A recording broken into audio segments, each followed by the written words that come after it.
My name is Abeha, I study in class 6.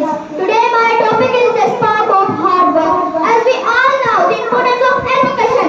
You, me and all my fellows are gathered here to see the spark of education, hard work and success. Dear friends, education is most important part of our life, but it is nothing without hard work. If we work hard, we will get success. Like the most intelligent and hard working student of our school, Abdul Malik, son of Abdul Shakoor, Phulpoto.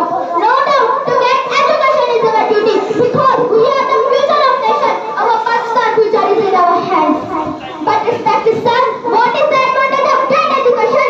What is the advantage of great education? Which we get daily, but learn nothing. We go to school daily, but do not do any hard work. Dear future of nation, your parents are awaiting to see you on top. Please make them proud with your hard work, like Abdul Malik did.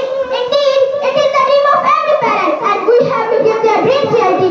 Because when you work hard, you will get success. But if you fail one time, don't consider yourself as failure. Never give up and believe in yourself. As Amalika, Qaid-e-Azam Muhammad Ali Jinnah said, try and try again, and you will be successful, inshallah. Thank you.